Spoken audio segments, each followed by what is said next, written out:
joining us. And look, I know that we usually start with a quick recap of the week, but tonight, this entire show is basically going to be one long recap of one very long week. And one event in particular, meaning that sadly there is going to be no time to talk about Trump insisting that the UN was laughing with him and not at him, which it absolutely wasn't. Nor is there going to be time to delve into what was clearly the most fun story of the week, this. Well, the Philadelphia Flyers have a new mascot, and fans are saying, what the? That's 7-foot-tall Gritty. Gritty unveiled today in front of a group of kids, probably scarred for life. Yeah, those kids should be scarred for life. Gritty is fucking horrific.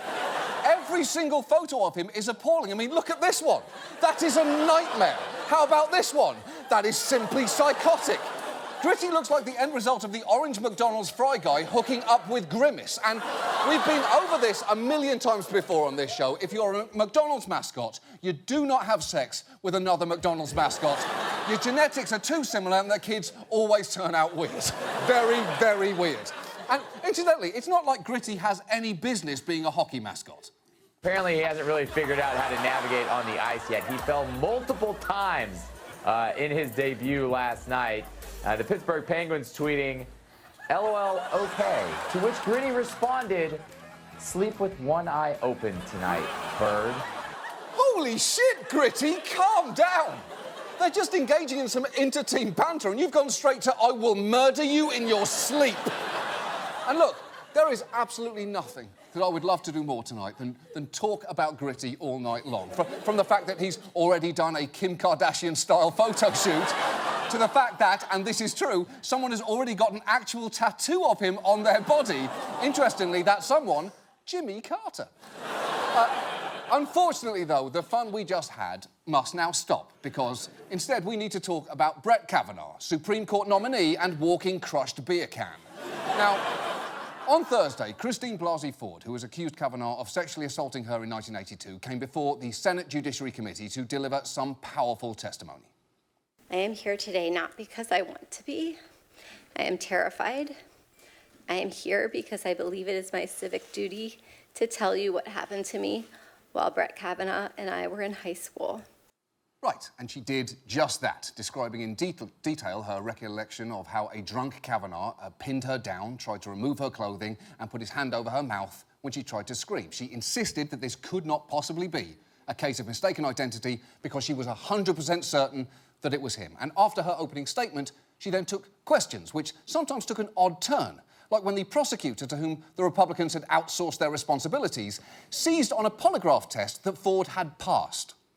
Did you pay for the polygraph yourself? I don't think so. Okay. Do you know who did pay for the polygraph? Not yet, no.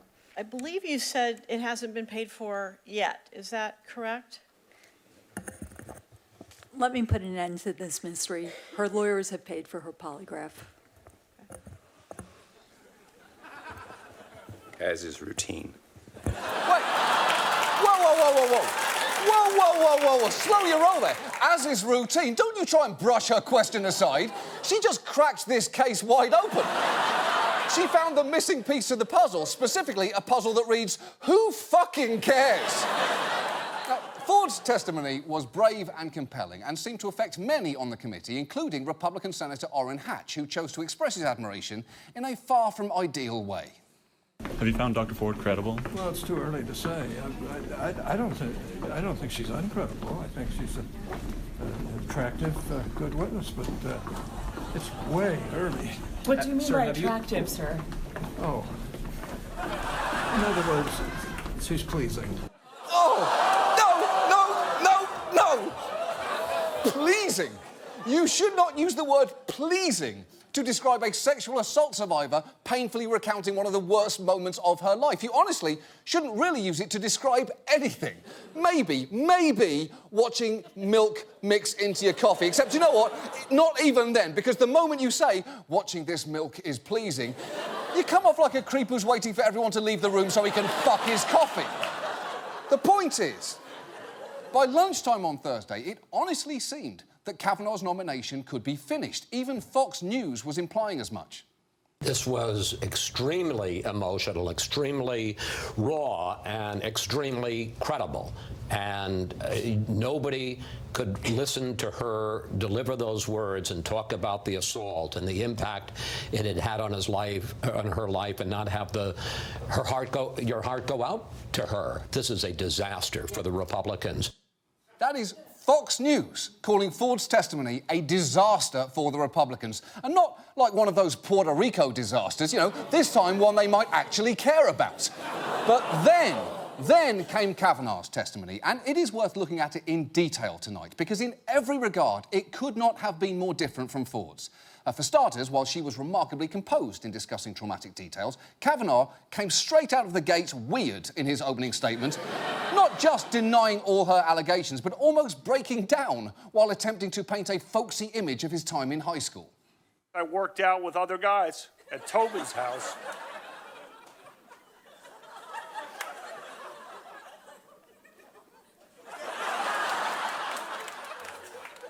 He was the great quarterback on our football team. And his dad ran workouts. Yeah, he's crying at the memory of lifting weights at his friend Tobin's house. I hate to say it, but I'm starting to think that men might be too emotional for the Supreme Court. Also,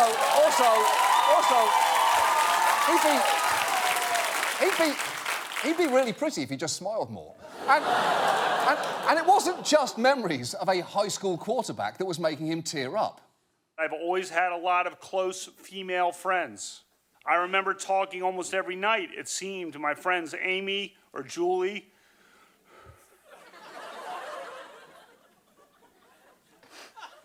Or Kristen, or Karen, or Suzanne, or Maura, or Megan, or Nikki. The list goes on.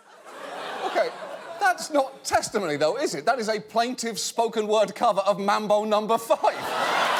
I remember my friends Angela, Pamela, Sandra, and Rita.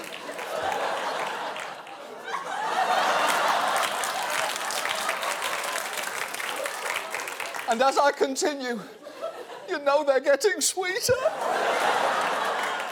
Bwah, bwah, bwah, bwah.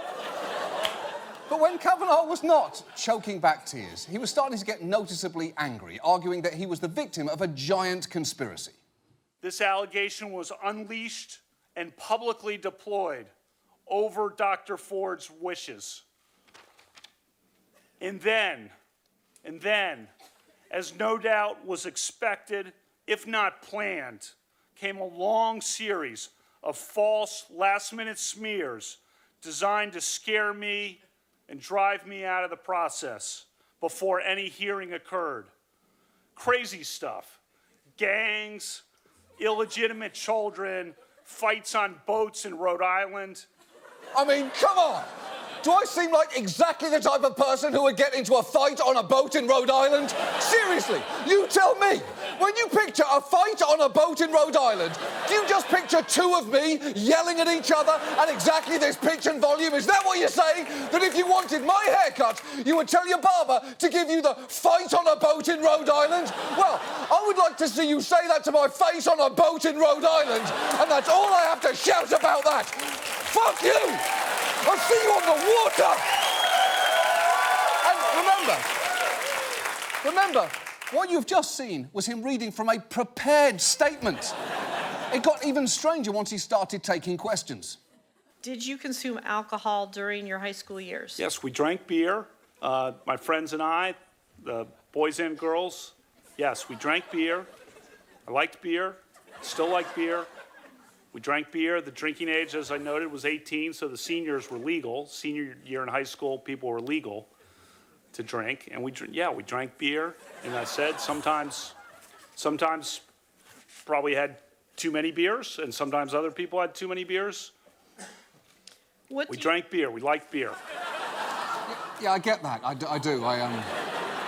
I get that loud and clear, Brett. But the question isn't really, do you like beer, is it? It's how much do you like it? Just like how the question in Jeffrey Dahmer's trial wasn't, do you like people? It was, do you like people to a really problematic extent?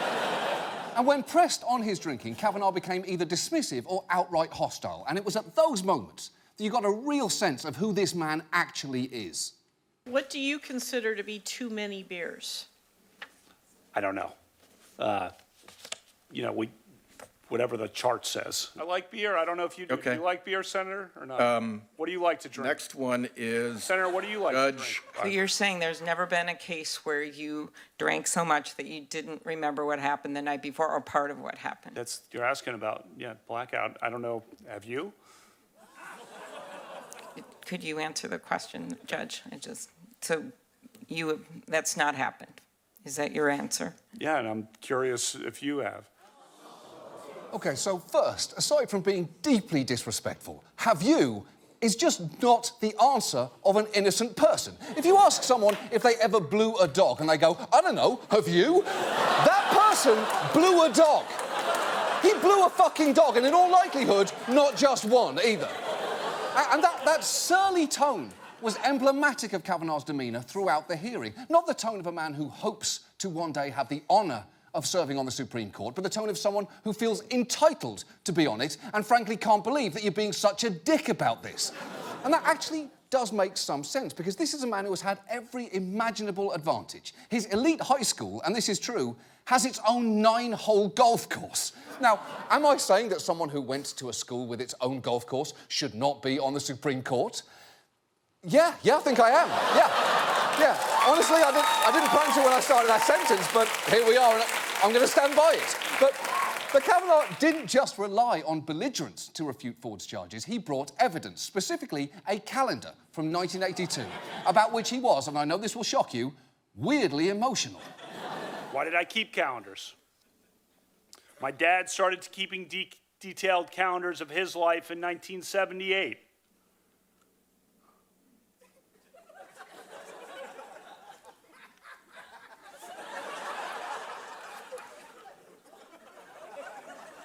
He did so as both a calendar and a diary. Christmas time, we sit around and he regales us with old stories.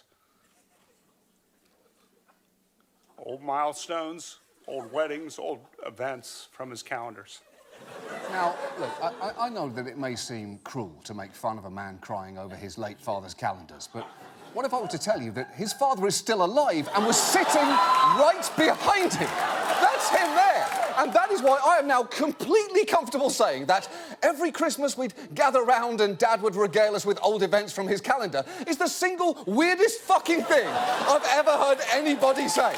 And to make it weirder, remember, Kavanaugh just said that his dad started keeping calendars in 1978, when Kavanaugh was 13, meaning he would have been 14 at the time his dad had even a single calendar to read to his children from.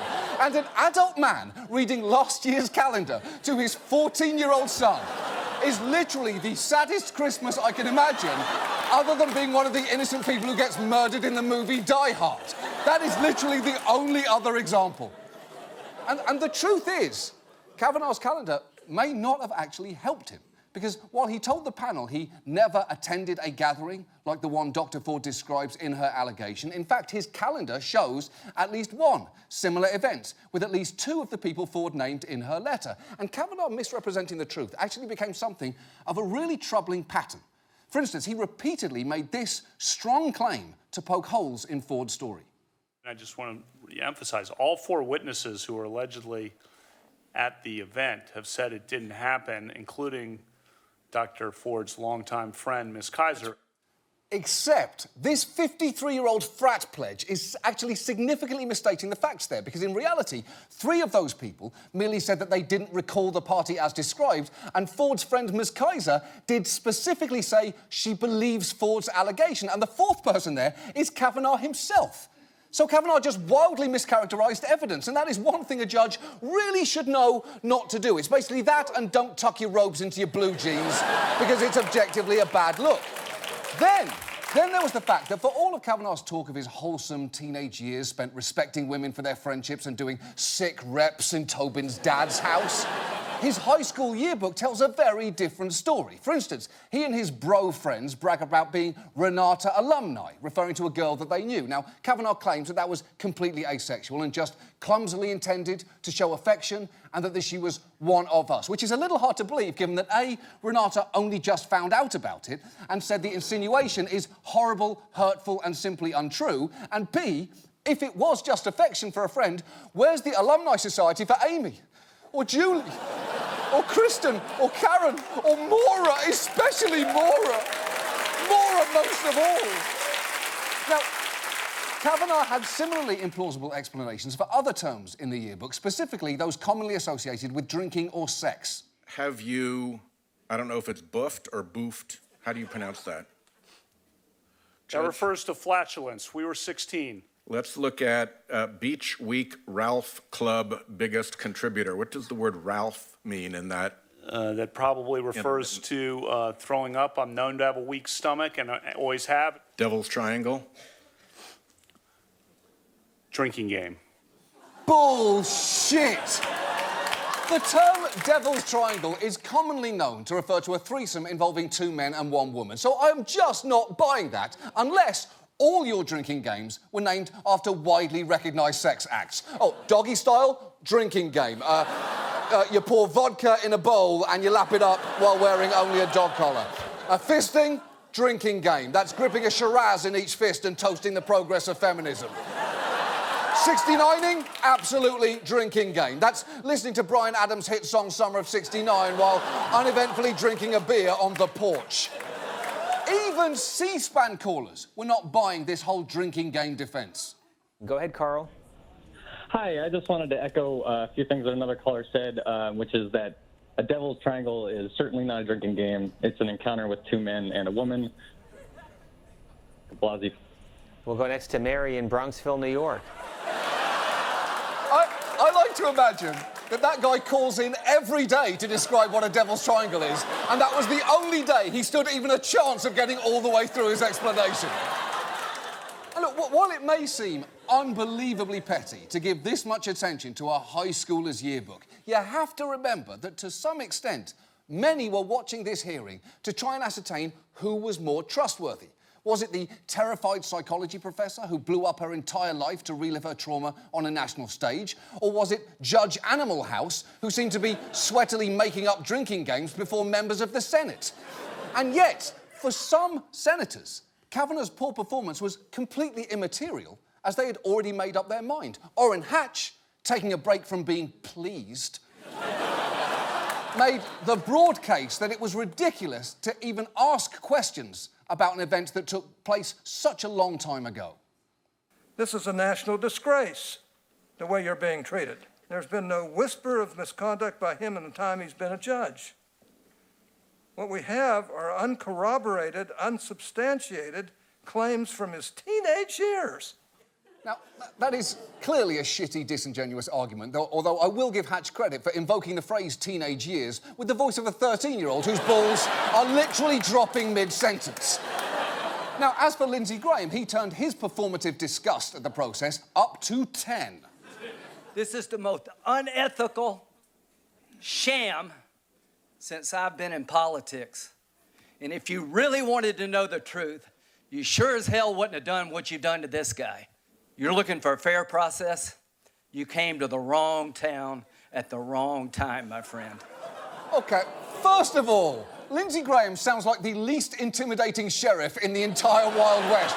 You turn back around and get back on your horse, Mr. Man, because what you're looking at is the soft, tender little baby face of justice. You came to the wrong town at the wrong time, my friend. The wrong time. Pew, pew, pew. Baby face. Justice. Get on your horse. Ride. But look, second, Lindsey Graham is not actually wrong there. He looks like a doll that's not allowed to be within 50 feet of a playground, but he is not technically wrong. This process was deeply flawed. But That is because he and the Republican majority designed it that way. If they wanted to avoid a he said, she said situation, they absolutely could have. But instead, they only called 2 people, so we only heard what he said and what she said.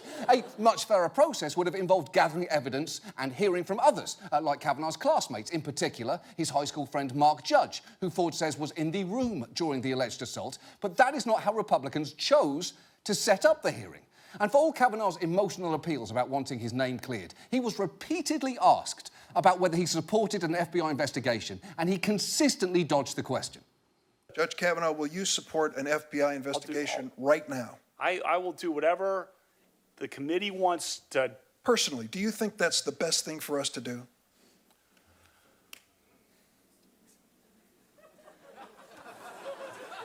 You want to answer? You know, look, Senator, I've said I wanted a hearing, and I've said I was welcome anything.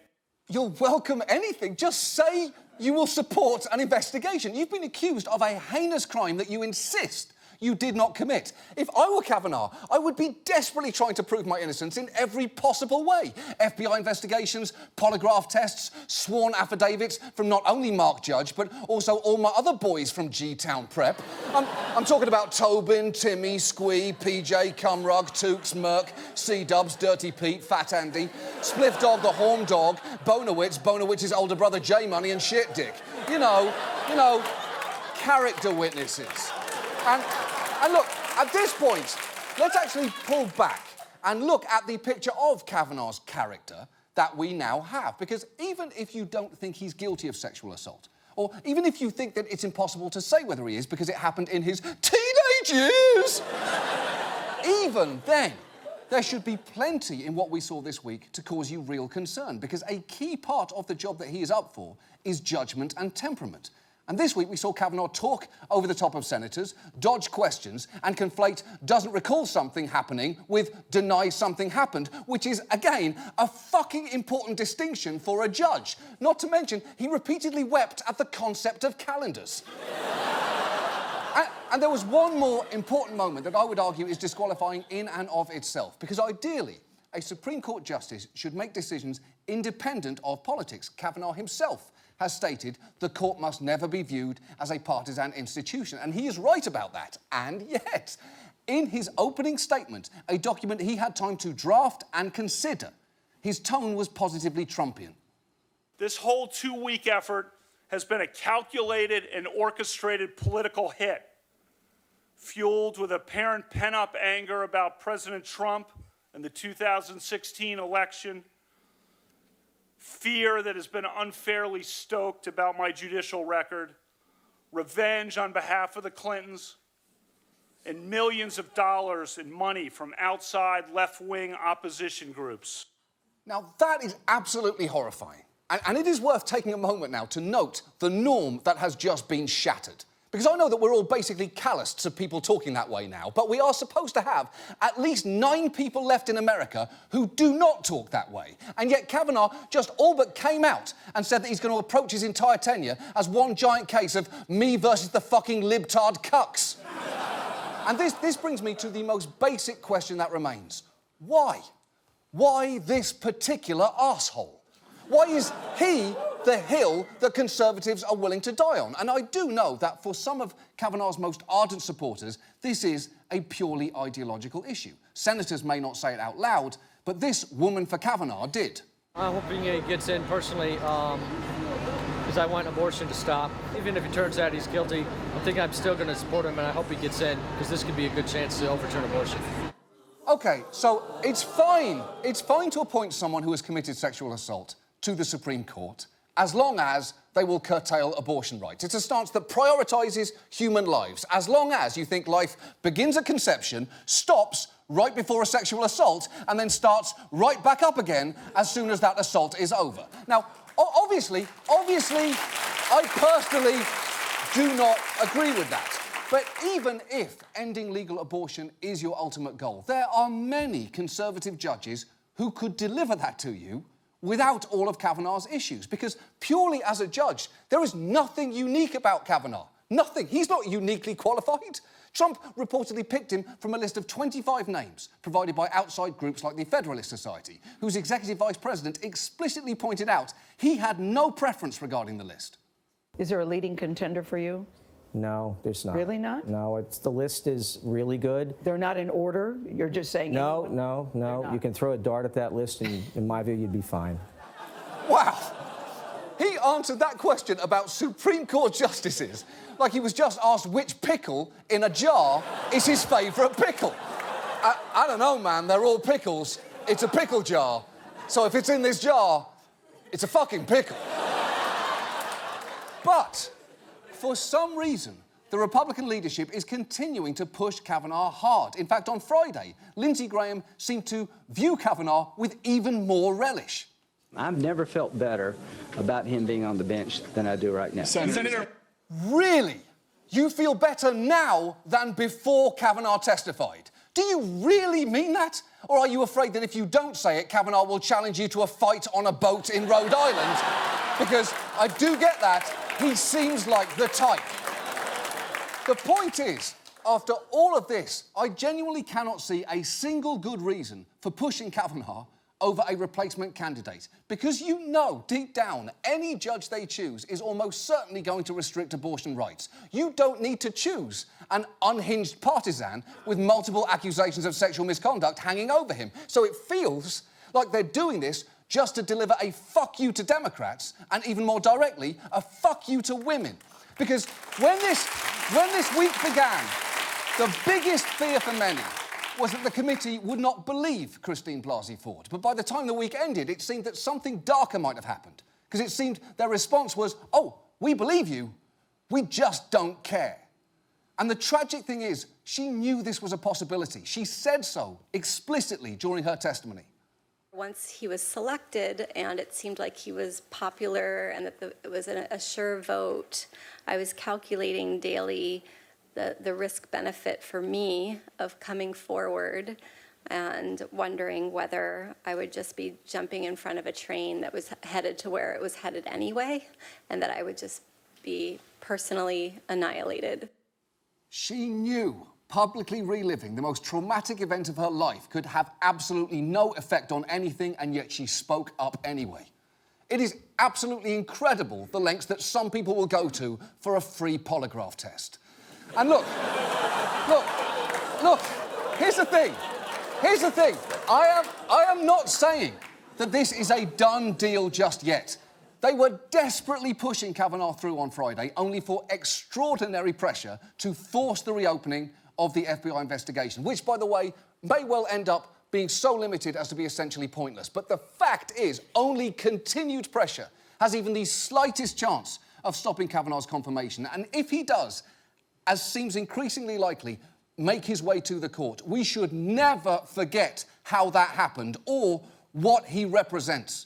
We certainly will not forget it on this show. You may know that for years, we've had an all-dog Supreme Court, with dogs playing the justices, from Samuel Alito to Ruth Bader Ginsburg. Right, good dog. Don't die. Good dog. Sit, and don't die. Now, since 2017, it's actually been a mostly dog Supreme Court because Neil Gorsuch is represented on it by a lobster.